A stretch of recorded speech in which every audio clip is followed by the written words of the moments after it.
The horses or human data set is quite small. So when training on it, you might be lulled into a false sense of security that your network is more accurate than it is as seeing and recognizing images.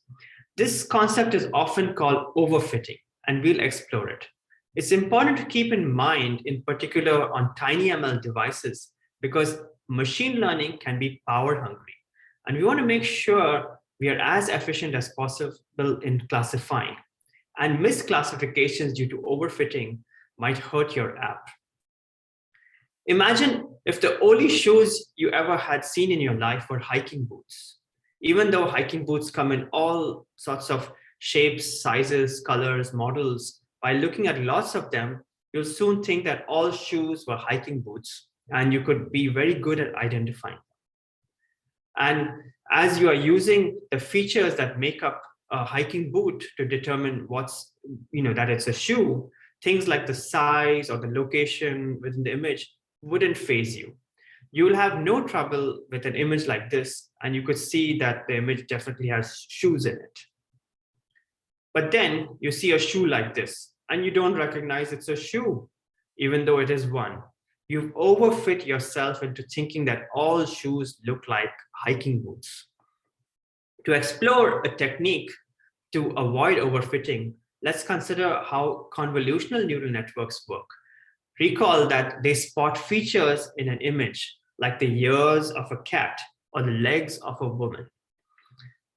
But if you train only images of cats that are upright, then the computer may only recognize ears that are oriented in the way as this cat on the left's ears are. So it may not recognize the image on the right as having ears of a cat. They're oriented differently. Indeed, if your network for spotting cats was only trained on images like this, it may not think the image on the right is a cat. But if you were to rotate the image before training, now we'll have a labeled image of a cat with ears that look like the cat on the right. So when we train a network with images like the one on the left, we'll be better at recognizing images like the one on the right. Earlier, we saw the image data generator, and we used it to rescale the images in order to normalize it. We did this by using the parameter in the image data generator. And the good news is that there are lots of other parameters we can use. And here's a list of them, including rotation range, which will randomly rotate the image up to 40 degrees left or right as it is read from the file system. By tweaking this parameter, we can impact how much the image is rotated. Similarly, if all our images have the subject to the center of the image, like the training image on the left, it might not recognize the image on the right as a human in the same way. She's far to the left of her frame. We can't rely solely on extracting features, because if the location of the feature is way off, it may not work. So shifting images around within the frames when training can help us prevent overfitting over here too. This is achieved by using the width shift range and the height shift range parameters.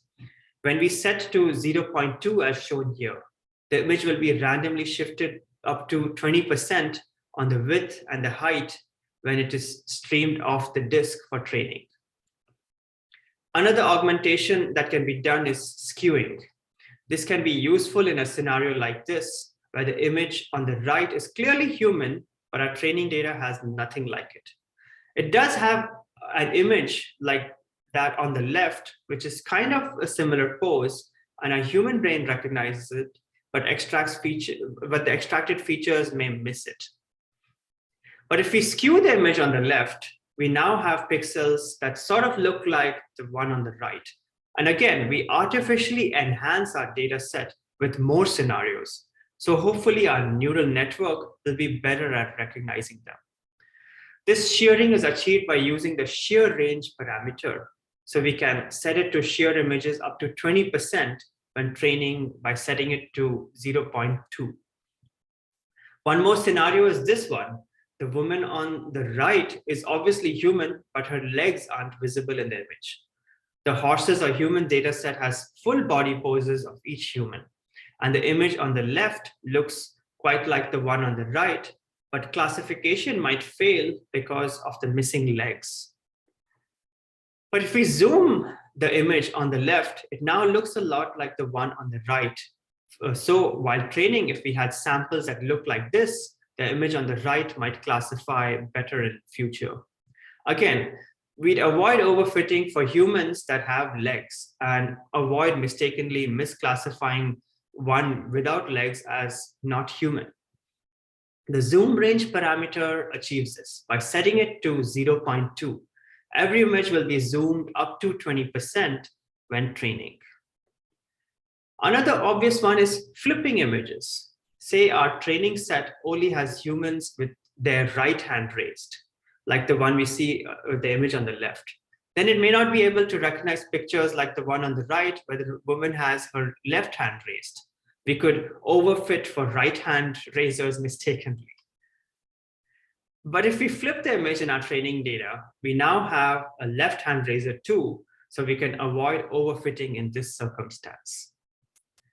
And as before, it's a parameter to the generator. We set it to true. Images will be randomly flipped when training. There's many more parameters to explore, and hopefully this whet your appetite for what's possible. One thing to consider is the fill mode. This is useful for when augmentation removes pixels. For example, in the shearing that we saw earlier, we want to fill those pixels back in. We pick a fill mode like this, and there are a number of options. I usually use nearest, which picks neighbor pixels and fills the gaps using them. So that's a quick tour of some of the techniques to avoid overfitting. Next up, you'll have a collab where you can try this out for yourself. It's good to experiment. Augmentation can help with overfitting, but like anything else, use it in moderation. Too much can make your images unrecognizable.